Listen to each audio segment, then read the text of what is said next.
Bon. OK, j'étais avec M. Curé. M. Curé de la paroisse. Quelle paroisse? La paroisse de Saint-Cuthbert. Saint-Cuthbert. Tu peux nous expliquer un peu, hein? Ici, on a l'église à notre droite. Hein? Le nom de votre église, c'est? C'est l'église de Saint-Cuthbert.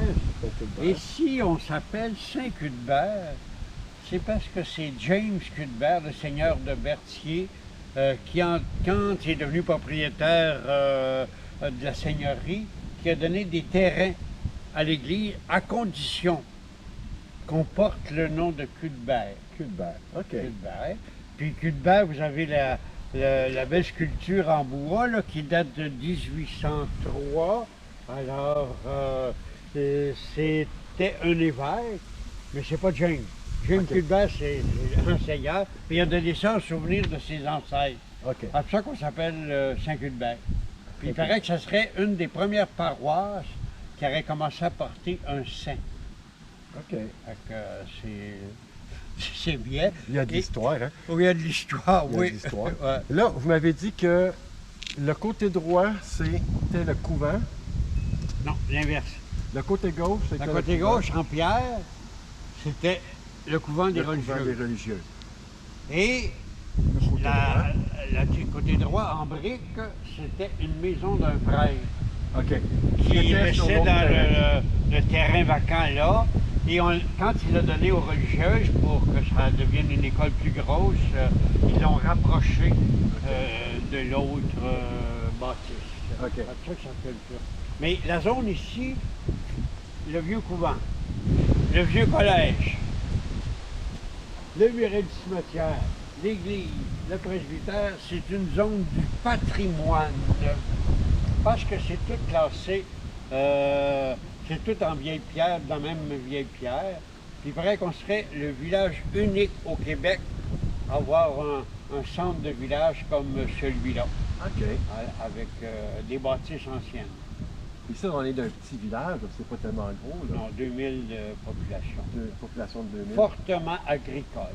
OK. Donc, il n'y a pas d'industrie qui peut s'installer ici, à moins d'être relié à l'agriculture. Et qui changerait le zonage. Ouais, qui changerait le zonage, c'est pour ça que... Ah, ben, c'est intéressant. Ouais. Fait que, on va faire le tour, on va aller voir la statue.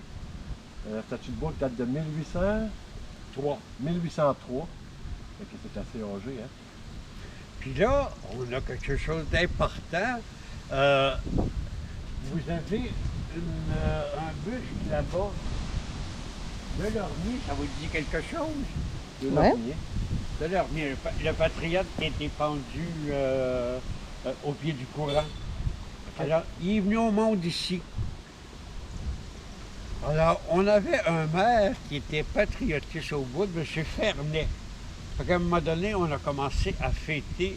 Les grosses fêtes qu'on fait, c'est toujours la fin de semaine des patriotes. OK. En souvenir de Lormier. C'est pour ça qu'ils ont élevé un buste. Je sais pas si ça vous dit quelque chose, le sculpteur Lassalle. Hmm. Il habite Montréal, et c'est lui qui a fait cette sculpture-là. OK. Celui qui a fait la statue aussi? Non, Non? non, OK. mais la statue, ben non, Non, elle, 1903. 1900, ouais. On est un petit peu en dehors Il des était pas âges. là, il était pas là. pas encore là. Ce sculpteur-là On est n'était en dehors pas des là âges, OK. à cette époque-là. Bon. Mais quand la fin de semaine des Patriotes, il y a des activités qui commencent le vendredi soir, puis qui finissent le dimanche après-midi. OK. Bon, c'est intéressant. Ah ouais. Fait que, le 250e anniversaire de 1765 à 2015. Ça doit être une belle célébration. Aussi, Oui, hein? oui, ben c'est ça. Ouais, ah oui, là, il a fait beaucoup de. C'est ça. Ça ici, avec la fontaine, là, on a appelé ça la place du 250e.